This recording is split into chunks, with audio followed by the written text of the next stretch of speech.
Hey, everybody. Welcome to week 3 of 5 levels of leadership. We are on the upside and downside of level 2 leadership, which is permission leadership. Basically, what John says in a nutshell is when people feel liked, cared for, included, valued, and trusted, they begin to work together with their leader and like each other. Here's why that's humorous. This might be the level I struggle with the most. Hopefully not as much anymore, but level 2 is certainly where I spent many years resisting the growth. I wish I had read this book back then, because maybe then I would have done the practical things necessary to grow to level 3. However, this was probably the book that I only opened to teach my lesson. So the lesson for tonight is don't be like Christina. Read the whole book. Okay, he says when people go along with people go along with leaders that they get along with. Now, I always felt like as long as they were going along with me, they must be getting along with me. And what I found is that they would only go along with me for so long. I could get people to take a marginal amount of action, and then I couldn't figure out why they just wouldn't keep going. Come to find out, according to this chapter, it was because of me. Okay, so I want you to tell me about a time in your life when you got along great with a leader. How did it affect your performance? I'll say I had a principal early on in my career who was super inspiring and really she challenged my growth, but also acknowledged the ideas that I was bringing in. So it was like a great symbiotic relationship because I would bring her ideas and she would kind of feed me, and it would just keep going in a circle. And there was just lots of great personal growth there. So I love that. Would you have brought those ideas to someone who wasn't that way? I don't think so, not as much, because she was willing to be an out of the box thinker. So I knew if I was going to bring something that, we had already had previous conversations and some trust built, that she was going to be, what's the word I'm looking for? Receptive. Open to hearing them. Mm-hmm. I love that. Thank you for sharing that, Jackie. Who else? Tell about a time you got along great with a leader and how did it affect your performance? I had a manager one time in pharmaceuticals, and she, much like Jackie, she was really open, and she took the time to get to know each of us. There were 10 on our team, and she brought out the best in us. And I had worked with that team on previous teams. We pretty much were all centrally located in a region and had been through several managers. And collectively, as a team, we rose to be one of the top 10 teams in our company, which the previous 5 years, we were consistently at the bottom. Wow. That's awesome. That is awesome. I definitely feel like when I think about Brittany creating the inner circle that has now become the leadership of Freedom Team, when he says that people who feel liked, cared for, included, valued, and trusted will work together and like each other. She definitely had a knack for doing that. She slowed down enough to learn each person's strengths and even their tendencies, and maybe they're not so positive tendencies. So she could address that ahead of time before grouping us together. And it really worked out famously. Like, we worked with people who were very different from us, but it ended up really cultivating a very solid leadership team and a good culture. So kudos, Britt, way to go. Glad you're smart. Okay. Relationships have great power. Moving up to level 2 is important because it's where followers give their leaders permission to lead them.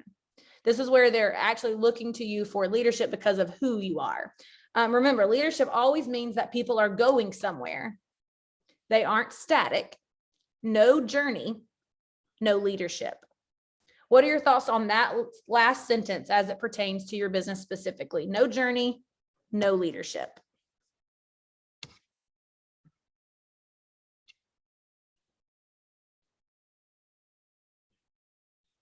Well, so tonight I had to go to the baccalaureate. All the staff were asked to go to the baccalaureate. program for the seniors at our school. And the speaker did an excellent, excellent job. And she talked about leadership. And she said a leader is never stagnant. A leader never just takes up space.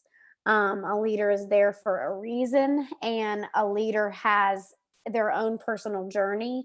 And they don't, rarely will a leader tell you that they've reached the end of their journey. And so those two, that just reminded me of that part in the book tonight when she said those words.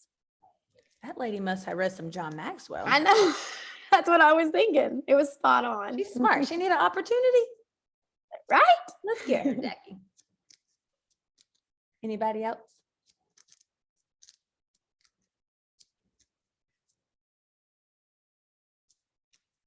Okay. Level 2 is where trust begins to play off in the department of a leader. Why is trust such a vital factor for a follower?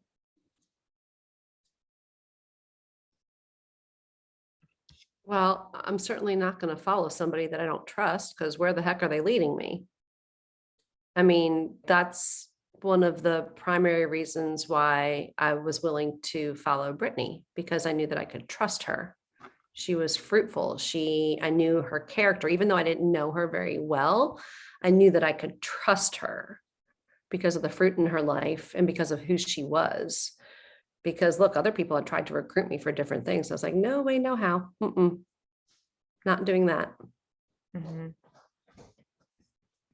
I would say the same thing about my sponsor, Fallon, because she came to my church one time and she had brought all her kids, 5 of them, and I could tell she was a homeschooler. I was a homeschooler. I could spot them a mile away. But anyways, we had like a potluck and she brought all her own food, and her kids were eating like boiled eggs and grapes and like raw vegetables while we were eating mac and cheese, the typical Southern potluck, right? And so we were talking and she's telling me how her family eats and stuff. And she told me that she like milled wheat and made bread. And I'm like picturing her like in a bonnet out in the field, picking stalks of wheat and stuff like that. Before I now mill wheat, just so you know. But anyways, and I'm not wearing a bonnet in the field. But when she started posting about our products, of something about it was going to help me lose weight, I was like, this can't not be healthy. I'm in.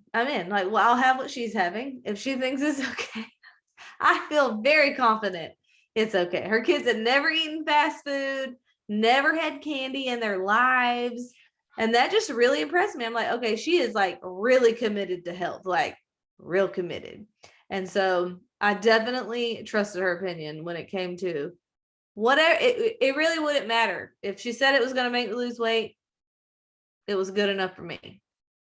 That is so fun. It's still the funniest story. You over there with wheat meal. I'm over here with a happy meal. Like never candy in their life. What? How's she tell them she love them if she don't give them candy? Like I'm like, how I tell my kids I love them today. Here you go, baby. You get one of them chocolate eggs that's got a toy inside. Those things. Okay. Anyway, yeah, I love that. And I also am now picturing you and Fallon together in a field with bonnets on. So that works out. Just side note, you mill wheat. It's like a machine. It looks like a coffee maker. You just dump the wheat in there that looks like seeds and it turns it into flour magically. No bonnets, no stalks of grass required. And now I'm just over here like, well, how do you make the flour into bread then? And I still am picturing you guys like Little House on the Prairie, and that's my story and I'm sticking to it. Okay. So listen, I like that John starts this book with the upsides to level 2. If you are working on becoming a level 2 leader, there's some good parts to this. There's some good sides to this.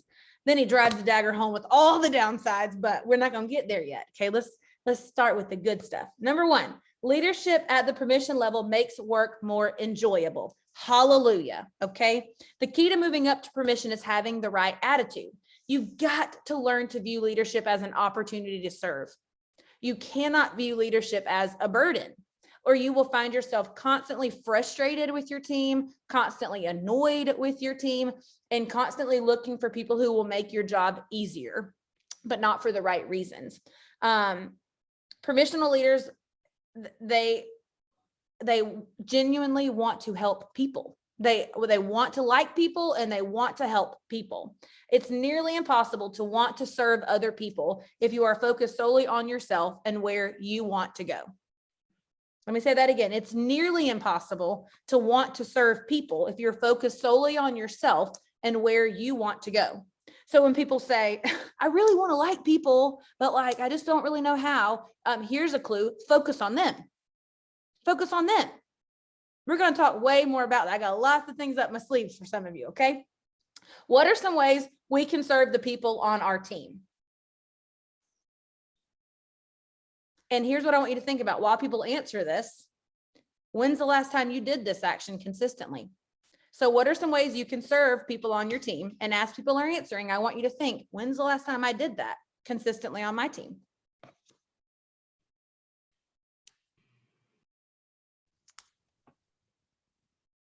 Sounds really simple, but something, and I've learned this through example, something April has always done from the very beginning was if she found a certain way of reaching out to someone or a new, I guess, strategy for getting to know people or getting responses, she's always sent that to us and shared that with us.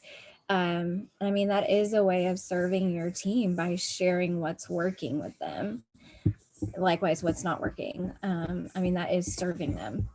Yes. So I say, when's the last time you found something that was working and went to your team and said, this is working. This is why you should do this. Y'all, Brittany has done this the last 4 days about a book. Like, she's serving us by making sure we read this book. Like, at this point, you'd have to be real dense to not have ordered this book if you get to talk to her on a regular, because she's going to make sure of it. So when's the last time you got real passionate about something and went and told your team? Good answer, Rachel. Who else? I was going to say calling out their potential, calling out what you see in them. Oh, that's good. Yes, Michelle, you smart. I like you.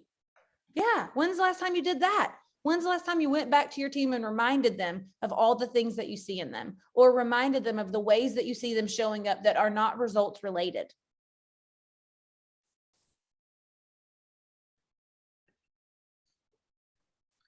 And did she say calling out their strengths? Did she say that? She said potential, but Okay, that's not, what I thought. yeah. So calling out their strengths is another way you can serve people.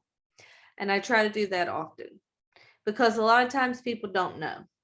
Like, literally, they're not self-aware yet because they're on a journey of self-awareness. But just anytime I catch somebody doing something that is different than how most people do it, I will let them know that. Like, yesterday I was on the phone with Jana and she asked a really good question. And I'm like, nobody else asks questions like that. That's a strength. That's special. She doesn't realize she's doing that. So anytime I have an opportunity to tell somebody what they're doing that is different or above average in anything, it doesn't matter what it is. It could be making graphics. It could be writing posts. It could be writing messages. It could be anything. I just try to let them know. Yes, you do. Yep. So take the time to intentionally serve people. You're not ever going to accidentally serve someone. It just doesn't happen. You either intentionally serve and add value, or by default, you subtract value. So remember that.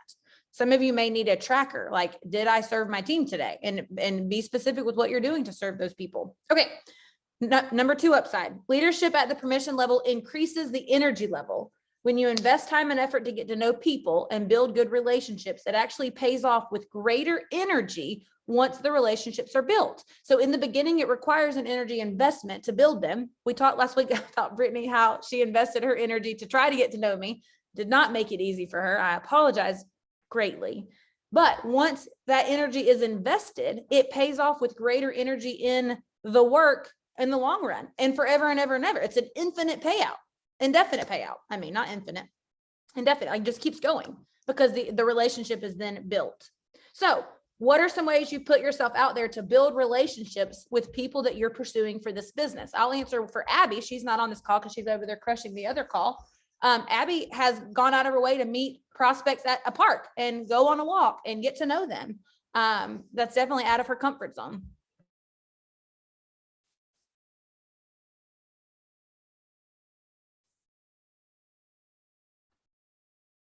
What was the question again? Sorry. What are some ways that you've put yourself out there, actively put yourself out there to build relationships with people that you're pursuing for the opportunity?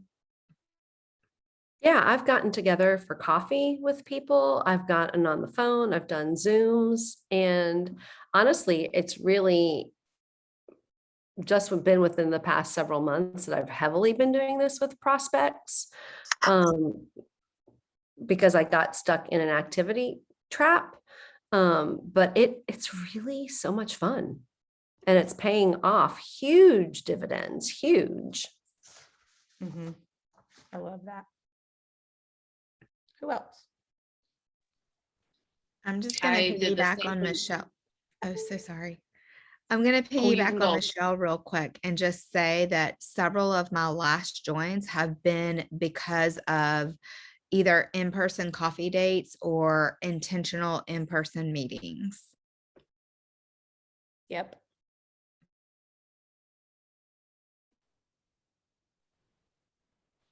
I have messaged a couple of people about a coffee date. Haven't heard back yet, so we will see. And then I am going to put on a Zoom for my team. I'm going to pick a date to do a vision casting call for potentials and people that are not local that I would like to connect somehow. Well, I think that's super fun. Sarah Marie, a vision casting Zoom. Which that is very out of my comfort zone. I'm going to tell you that right now. Yeah, a vision board would definitely be out of my comfort zone too, but I love that. That is I love it. Love. Good job. Okay. Number 3, upside to leadership. Leadership at the permission level opens up channels of communication. When I hear the statement, level 2 leaders replace top-down leadership with side-by-side relationships, it indicates to me the need for good communication, where leaders listen to their people and their people listen to them. So for me, in my opinion, one of the best ways to cultivate that kind of relationship is to ask your people their opinion. I cannot stress this enough. Ask your people their opinion, even if you don't need it. If you have an idea that you think would be good, before you even launch into the idea, say, hey, listen, I noticed this may be a gap or an opportunity or whatever. What are your thoughts on this? What if they have the same idea you have, and now all of a sudden you can just edify their idea without being the one who always brings the great idea? Start asking people their opinions. Or if there's a problem, a situation, instead of solving it, say, how do you think we should handle this? What do you think the next step should be? Why do you think this took place? Just start having good conversations. You can learn communication skills, you guys. Ask me how I know. Okay. What does the statement, above all else, good leaders are open? They go up, down, and around to organize. They go up, down, and around their organization to reach people. They don't stick to established channels. They're informal and straight with people. They make a religion out of being accessible. What does that mean to you in regards to this business? I'll read it one more time. Above all else, good leaders are open. They go up, down, and around their organizations to reach their people. They don't stick to established channels. They're informal and straight with their people. They make a religion out of being accessible. What does that mean to you?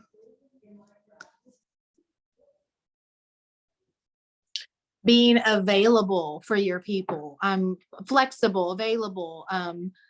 If you need me, I'm going to be there to help you. If you have a question, I'm going to do my best to get on top of that and help you work through those things. That's what it means to me.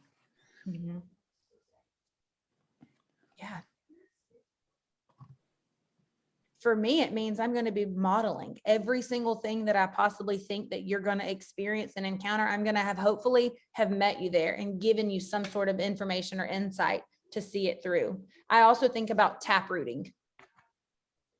Listen, I tell people all of the time, a lot of my time is spent helping my leaders create their leaders and their workers. And that looks a lot like taprooting sometimes. If you're only concerned with communicating vision, instead of truly listening to people on the receiving end of that vision, they will fail to buy into your vision. You can't get so hung up in trying to get your vision across that you're not listening to the receiver. This is how this would sound. We just got back from Portugal. Imagine that we're on the food and wine tour, and they start the tour by speaking completely in French. And they tell us every wonderful thing about the wine and the food on this tour. And they do a fantastic job. Like, they're giving us top-notch information. And the whole time we're trying to say, we're English speaking. We're English speaking. Excuse me, we speak English. And they just miss it. They just don't hear us. They've delivered do you think we're going to buy into their vision? No, they're speaking the wrong language. And if you're not listening to your people on the receiving end of that vision, just know sometimes you're going to be speaking the wrong language. Okay. He says on page 90, out of all of the aspects of great listening, these are, let me get there, page 90. Ears, eyes, heart, and undivided attention. These are the 4 ways that you can really listen. Which one of those comes easiest for you? Hearing what someone says, seeing what they're saying, feeling what they're saying, or valuing, giving them undivided attention. I bet you can't pick which one's hardest for me. Which one do you tend to find easiest, or which tends to be the most difficult for you?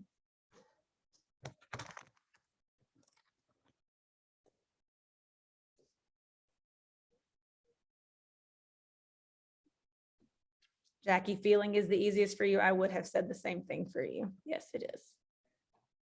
I think undivided attention is probably easiest for me because I tend to be there with whoever I am.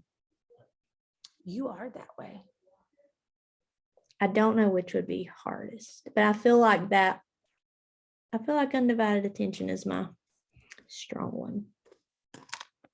I know which one's the hardest for me, and I don't know which one's the easiest. So the fact that I know the hardest, because I have a hard time hearing what people say because I'm already thinking about my response. And I've tried, this has been something that has been, I've been working on this for a very long time, because I believe eye contact and listening to someone is so incredibly important to make someone feel valued.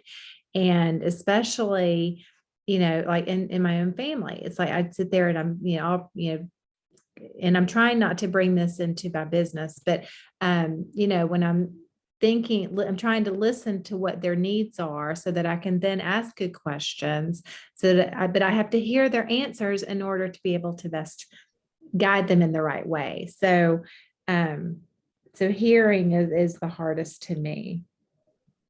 So. Very interesting. I think I have to work hard on all of them. Why is it so hard? I'm learning that most of the time you're supposed to listen, not to try to fix things, y'all. Who knew? Did y'all know that? No idea. Okay. All right, here we go. We have to fly. I feel like I need so much more time. Okay, here we go. Ready? When leaders build relationships on a level 2, they not only create better communication, they also build a community. This is why it's so important to cultivate team culture within your own team. Okay. Leadership at the promotional level focuses on the value of each person. You can care for people without leading them, but you cannot lead them effectively without caring for them. Nelson Mandela said, you see, when there's a danger, a good leader takes the front line. But when there's a celebration, a good leader stays in the back of the room. If you want the cooperation of the human beings around you, make them feel like they are important. And you do that by being humble.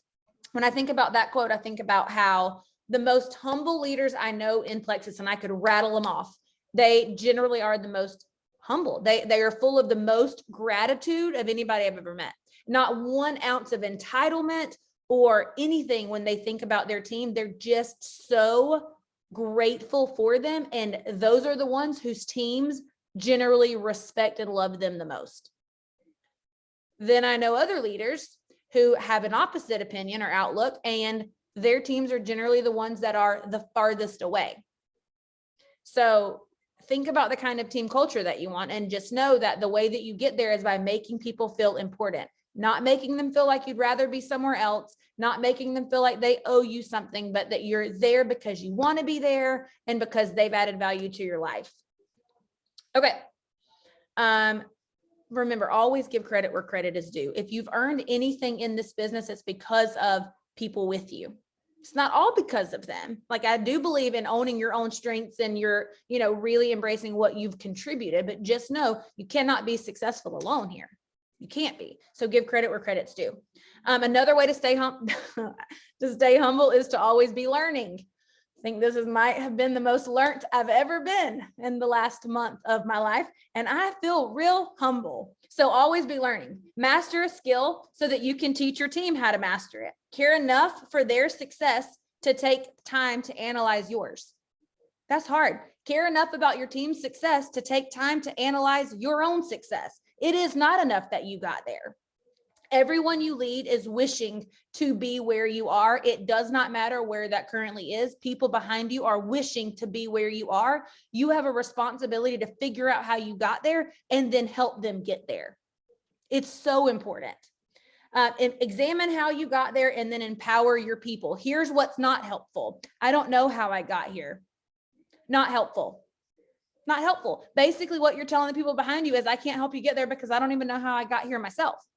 If you got here off of influence, fine. Examine how you develop that influence and go help people who don't have that create that. Examine how you got where you got so that your people can come too. John Maxwell says, this is going to burn you guys. You don't have to be a great leader to care about people. You just have to make the decision to do it. We'll come back to that. Leadership at this level nurtures trust. Become more concerned about having someone's trust than you are about being impressive to them. Care more about having their trust than you do about them being impressed by you. All right. Let's see. Building relationships with people is a process, and it takes time, energy, and intentionality. But if you're unwilling to invest in these areas, you will not raise your leadership lid. If you will not invest in the energy and time and intentionality it takes to build relationships, you will not raise your leadership lid. Building relationships is what cultivates loyalty. And when times are tough, you want a team who feels connected and loyal. Guys, anybody will follow you when things are really good and really high. A team that stays with you when things are hard and you're in a valley is one that feels connected and loyal because you've taken the time to be connected to them. So those are the upsides to level 2 leadership. If you are here, there are lots of good things. There are also some downsides to being at level 2. The downsides are intended to encourage you to move on to level 3, but we got to be aware of them. So here we go. Leaders at level 2 appear too soft for some people. If you tend to bend toward the relational side, other leaders will feel like leading in this way is soft. People who have a bend toward action rather than affection can find leading at this level to feel weak. John Maxwell said he has noticed that most people start their leadership focus on either the hard aspects of leadership, meaning the productivity side, or the soft aspects, meaning the relational side. Have you seen that to be true in your own leadership journey with your team? Do you notice that people have a bend toward the hard side, the productivity side, or the soft side, the relational side? Do you see that people have a bend one way or the other?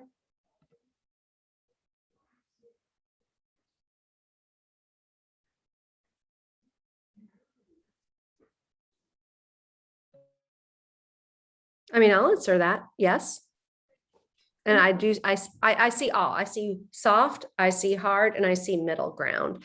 And in myself, I've seen both sides of the pendulum and have been very intentional about getting more to the middle because I do have an action bias, but I'm a type 2. So being a type 2 with a 3 wing, I've been in that inner battle, but coming back to the middle, it's really been a place of peace, quite frankly. Mhm. I can agree. Definitely have a productivity bias. And if I try to go too far relationally, first of all, I think it comes across as phony. Like I'll try so hard and my people will be like, stop. Terry will call me out on it in a heartbeat. She'll be like, listen, that is real nice, but where is Christina? Who has her? I need to call 911. So yes, trying to just be in the middle, which Michelle is actually where we're supposed to be. Okay. And like I said earlier, level 2 is where I struggled the most. And until I learned that I had to embrace the softer side, the relational side, not because I necessarily needed it, but I was leading a team full of people who needed it. And I was being selfish by not being willing to spend time developing that. Okay. People who tend to bend toward the relational side find it difficult to move people forward with hard conversations and action plans. They tend to avoid hard conversations or creating action plans because they would much rather have someone be happy with them and feel loved than to feel pushed or pressured. People who tend to prefer relationship building find it hard to make hard decisions. They find it easy to love people, but when loving people creates tension for leading them, they sometimes stop leading. So be aware of that. If that is you, if you find it easiest to love people, but then when that tension starts, when loving has to also mean leading, you tend to kind of abandon the leading and stick with the loving. Question for self-reflection. John Maxwell says it's the wrong goal to try to keep people happy. The right goal should not be to help make them happy, but to help them. The right goal should be to help them, not make them happy. Has there been a time in your business where you've sacrificed helping someone to keep them happy? You don't have to answer that one out loud, but has there been a time when you've sacrificed having that hard conversation simply to preserve someone's feelings or to keep them happy? I have seen people straight up encourage wrong behavior simply because they were so bent on encouraging something. Mm-hmm. Like they're in the gym trying to do lunges and lunging backwards, but they kept saying, that's great effort. Like she going the wrong way. That ain't even the right. She's lunging with her forearms, not with her legs. Like, why are you encouraging that? Well, but she's trying. What? So as leaders, are we more intent on helping them be successful than we are on keeping them happy? Okay. Leaders do not get to use their bend in leadership as an excuse. Just because I had a bend toward the hard side of leadership does not mean that I did not have a responsibility to learn the softer side. It is important for leaders to have both the productive side and the relational side. He warns that if you're productive without being relational, you'll have a small degree of progress in the beginning, but you'll fall short in the long run because you will alienate your people or burn them out. If all you're cared about is what they're producing, you will burn your people out. They will feel like they can never please you. You're never satisfied. It's never enough. It will never be enough. Okay. As a leader, what could happen if you focus solely on relationships in your business? You get a YMCA club and nobody's taking any action and nobody's making any money, but everybody loves everybody and they sit around and sing Kumbaya. Mm-hmm. Nobody's going to follow that answer, Brittany. No one. You don't develop leaders. Yeah. There's no growth. Yep. I feel like that's how the hippie era started. Everybody just loving everybody. Nobody cares that nobody was going to work. They all just live in the high life. Right? Okay. Next downside. I know downsides are hard. Here we go. Leading by permission can be frustrating for achievers. High achievers typically want to get the most amount of things done the quickest, and slowing down to build relationships feels like a waste of time. So it not only feels unproductive for the achievers, but the people who are relational on their team feel completely disregarded. they feel disregarded, they feel disconnected, they don't feel valued. The most common reason for leaders not moving up to a level 3 is because they become so relational that they lose sight of the primary goal of leadership. Listen, people, these are the 3 goals of leadership. Tattoo them on your forehead. Help others work together, move forward, achieve. Those are the primary goals of leadership. It does not say ever in there that your primary goal is to keep people comfortable. Are you helping people work together? Are you helping them move forward? Are you helping them achieve? If not, you have created a club, not a team. When relationships become an end when relationships become the end, high achievers, they're focused on the bottom line and they become completely restless. It feels like a bunch of wasted time. If all we're doing is building relationships, this is how I would feel. It would feel like I'm a high achiever. I'm coming to a team training that Brittany has promised is just going to be like, help me be so successful. And I get there and what we're actually doing is playing bunco.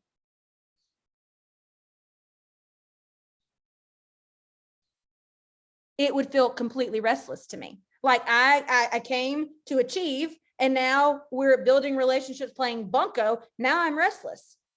When that happens, he says this in the book, when this happens, achievers will do, and listen, y'all want to attract some achievers, so pay attention. When you do this, when you are doing nothing but building relationships, they're going to do one of 2 things. They're going to take over, like clear the board, bunco ladies, we're about to work, or they're going to leave. They're going to take over or they're going to leave. They're going to take over your team or they're going to leave. So you got to win both in order to be successful. This is where we must slow down to elevate leaders on our team, even if our tendency is to steamroll right over them and take over. This is where we've got to slow down and build this leader up and say, hey, listen, it would be much quicker for me to go solve this problem over here, but instead I'm going to take the time to connect with you and elevate your leadership and empower you to go handle this situation. I want to take action and building this relationship. I remember an example. One time there was a problem on my team and I called Brittany. I just needed her to tell me, I thought I was going to handle it the right way. I just needed a yes. I just needed a yes, this is right, or a no, this is wrong. She spent an hour and a half. Do you remember this conversation, Brittany? Helping me think through the thoughts about the situation without ever getting to the solution. I'm like, by the end of the call, we finally arrived where we were going. And I'm like, we never got to what I called you for. And she said, my intention was to never solve that problem, Christina. My intention was to develop you so that in the future, when this problem comes again, you're developed. And I'm like, that was so much time. I literally said, that was a lot of time that you took to invest in me. And we'd never even got to the problem. Never even got there. All we talked about was my thoughts surrounding it, my assumptions I was making, all of this work I needed to do and not the actual problem. But come to find out, this was the actual problem. This was the wiser use of her time. So had she been more intent on taking action and solving that problem versus relating and elevating me as a leader, it would have been completely lost. I would have solved that problem, but the next time another one came up, she would have had to solve it again and again and again. Wait, so did we solve the problem or we didn't solve the problem? At the end, the problem was not actually a problem. It was my perceptions and my assumptions to the problem. So we solved the problem. We Just solved the the problem. problem It wasn't created a what new you thought problem the for me. problem I had to was. go learn more things. Like, don't call her again. Who else I can call next time? Yes. So, but this is my tendency has always been, Brittany has had to really help me. What's your objective here? Is your objective to go fix April's problem, or is your objective to elevate and develop April? Focus on the objective at hand, not always the quickest means to the end. Okay. Downside number 3. Where are we at in time? Oh my God. Permissional leaders can be taken advantage of. Oftentimes, followers can mistake kindness for weakness. Thoughts on that? Permissional leaders can be taken advantage of. Oftentimes, followers can mistake kindness for weakness.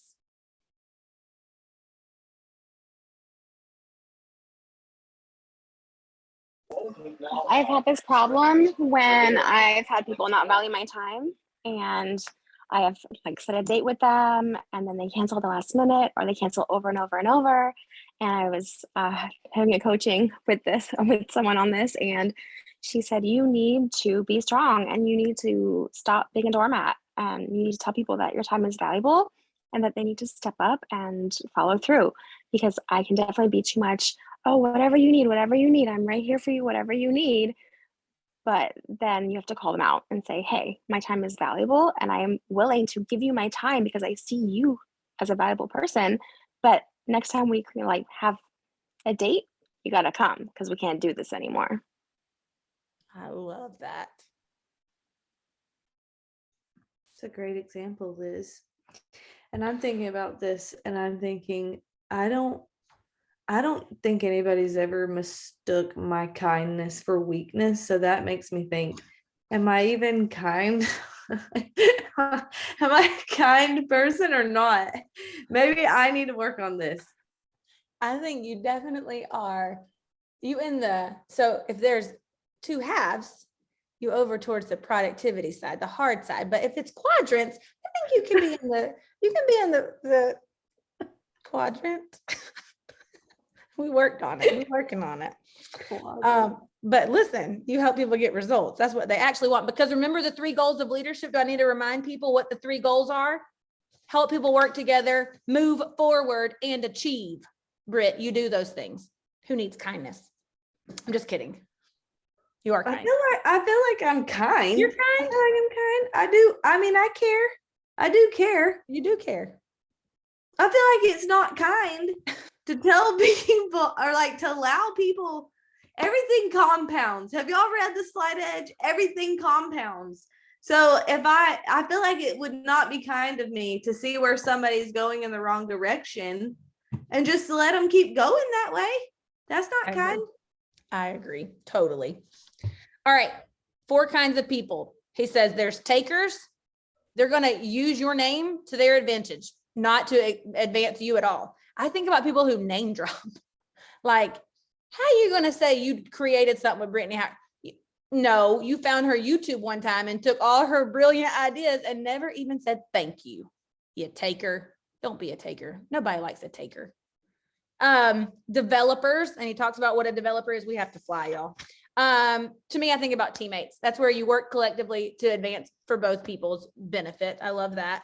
Acquaintances, that is where, let me see how he puts it eloquently so I can make sure I don't mess this up. He says, I have to tell you what I wrote. I wrote in the parentheses, dragon folks, not dragon, like breathing fire dragon, but dragging people. He says acquaintances are those who live off of their relationship with you, but never do anything with it. They hang around waiting for something good to come of them, content to live off of others' successes and never taking responsibility to grow themselves.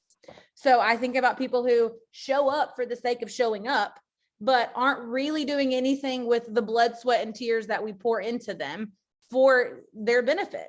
So that's what I think about with those people. And then friends, those who enjoy their relationship with you, returning your goodwill and never taking unfair advantage of it. Man, and that I think about leaders. I think about my inner circle. You know, the workers that I work closely with on my team, that's what they are. That's who they are. So yeah, don't be a taker. Don't be a taker. Yes, I know. Thank you for putting that in the chat. I already saw her name and I started getting sweaty. Hey, Eva. That's why I started talking fast and rambling. Okay. Downside number 4, permission leadership requires openness to be effective. I found that people respect and relate to me the most when I'm vulnerable. I've had some of my most interesting conversations and feedback from many of you and my team when I'm open and vulnerable. Here I am thinking for the first several years of my business, what people needed was this just tough exterior, no emotion, just no nonsense. And what I have found is that sometimes can appear extremely unrelatable. People need to know that I have struggles, that I have fears, that I have insecurities, that my armpit sweats when a diamond jumps on that I'm not expecting. They need to know these things, because then they think, oh, okay, like that I have this thing too. Or the time that I shared my points and how 67% of my business at that point had been down in points versus up in points. I had so much feedback from them because they said, man, that made me think I could do this too, that my points being down some of the time doesn't have anything to do with where I can end up. So, question, describe a leader in your life who was open and vulnerable, and how did that affect your relationship with them at the time, like your surroundings, your life, etc. Being able to work with a leader who was open and vulnerable. Well, it makes you feel not alone. It makes you feel normal. And it makes you feel like, if they can do this, I can do this. Okay, I have an example of that, and it's about Brittany. Like, I don't even know what it was. It was after coaching, when we were doing like Ruby coaching and gold coaching, and I was being coached one night and shared something and got all my feelings about it too. It was really embarrassing, but afterwards I got some long voice messages from Brittany telling me a little bit of her story from the past and how that looked as far as like relationships with family and things like that. Anyways, after I listened to them, I thought, oh, okay, well, I guess if she can do this and this happened to her, then certainly I can do this. But I wouldn't, I mean, you don't look at Brittany now. I would never look at her now and think we would have that in common. So it really helped me to put up boundaries in my life with people that needed them. I love that. And if you stay tuned at 10:07, I will also share everything else juicy about Brittany's life, so that all of you will feel like no matter what, you can do this. 10:07, I'll drop the Zoom link. Very good, Rachel. Yeah, I totally agree. That is why we tell people, feel, felt, found. Listen, let people know what they're going through is normal. It doesn't have to mean anything about where they're going to end up. Somebody somewhere in this business who is successful has been there or done that or knows someone who has. All right. Fifth downside, permission leadership is difficult for people who are not naturally likable. Listen, those of you on here who ain't naturally likable, you don't even know you're not naturally likable. But listen, it's going to be hard for you to lead unless you become more likable. Okay. John Maxwell says you can choose to become more likable. Let me tell you how. Number one, stop only talking about yourself. This is not actually his number one. This is my number one. Stop talking about yourself. Stop talking about yourself. Don't be a one-upper. You know what a one-upper is? I went to school with a one-upper. Can't tell you his name because this video is going to go on YouTube. But anytime anybody said anything, it could have been just the most random thing. Not only had he done it, he also owned it. I'm telling you, like, oh my gosh, y'all, this weekend we saw an alligator on the side of the road. He'd be like, oh, my daddy owned an alligator farm and I wrestled them. And one time I had held two open with my hands. He'd be like, no, you didn't. But every time, one upper, like, oh my gosh, we went to Disney World on spring break. He'd be like, yeah, I went there too. And we slept in the top of the castle for 18 days. One upper. Don't be a one upper. Listen, people care more about what they want to tell you than they do about hearing all of the things that you have. Stop talking so much about yourself. That ain't likable. Now, back to what John Maxwell actually also said. Make a choice to care about other people.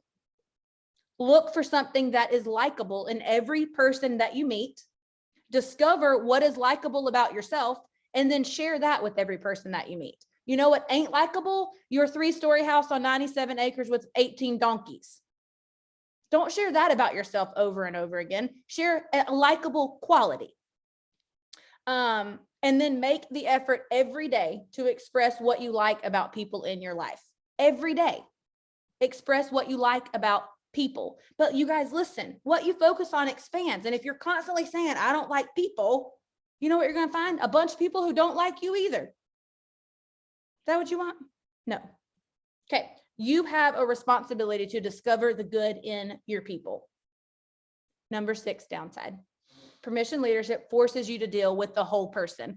And when Brittany told me one time, she said, Christina, you have to care about the whole person. That means you have to care about their marriage. You have to care about their parenting. You have to care about their health. I'm thinking, I barely care about that with like my 3 friends in my whole life. She's like, when you're leading people, you have to care about the whole person because everything about their life is going to play into their business. So the downside of permissional leadership, if you never get any further, is that you have to deal with the whole person. As leaders, we have to fight the urge to become disillusioned with someone simply when we start to see their flaws. Y'all, we all have flaws. We all do. And if you find yourself constantly disillusioned by someone because you start to see their warts, just know you're not ever going to find someone perfect for you. There's always going to be people who have warts, always. And you have to fight the urge to become disillusioned. It's not up to them to live up to your expectations. It is up to you to find things about people that you can enjoy, that are likable. What are your thoughts on this warning that he gives? As a leader, you may be tempted to go relationships, to get into relationships. You might be tempted to only recruit, only enroll, only build with people who you like or whom you are highly compatible with, and ignore the others. He says, beware of this. When you do this, what you will create is basically a cult-like following, not a team. You'll miss out on the strengths of all other people. So what are your thoughts? You might be tempted to build relationships only with people that you like or whom you are highly compatible with. How have you seen this play out to be not the best idea?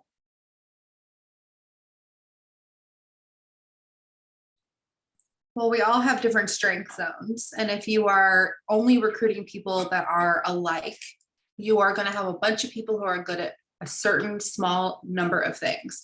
Instead of having a team full of people who fill in for each other in strengths and weaknesses. Nailed it. Yeah. Can you imagine what a team full of me would look like?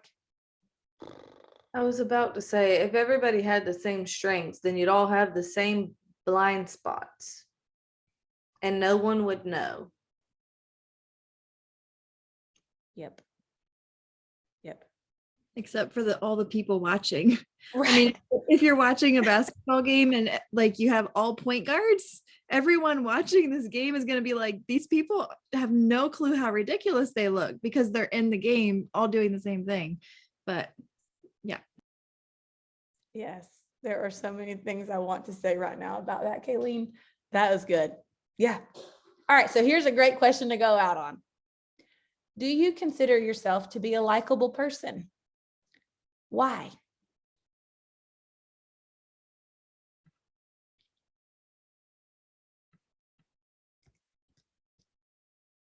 Did you say self-reflection? Oh no, lay it on the line, Oh. sister. Are you likable? And if so, why? I can't really tell.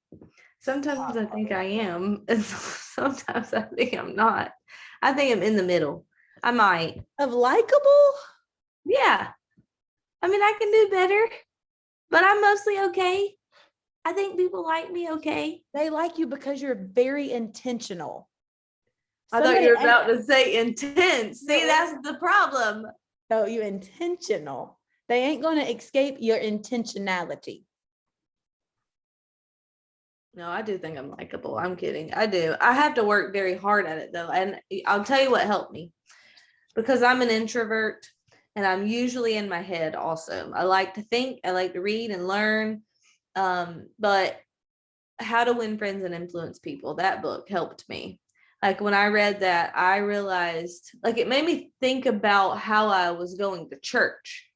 Like I wasn't intentional. When I was at church, I was not intentional about making eye contact with people or smiling or going out of my way to say hello to someone. Like I just was focused on my kids and keeping them quiet and fed or happy or whatever, and not allow them to be a disturbance or whatever.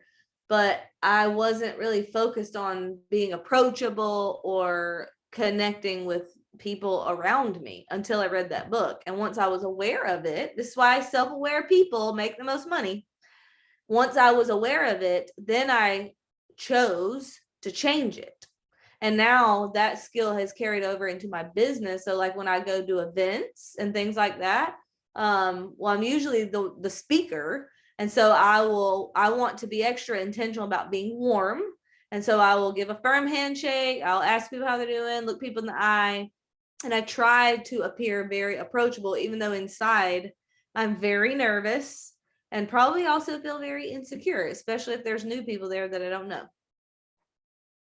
That's why John says walk slowly through the crowd. I feel like I'm likable.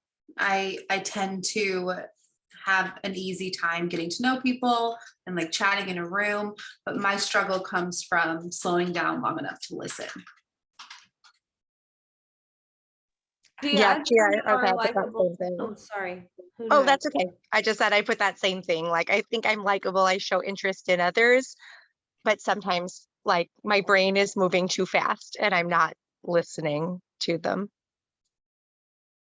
I was just gonna add, I think to what Gia said.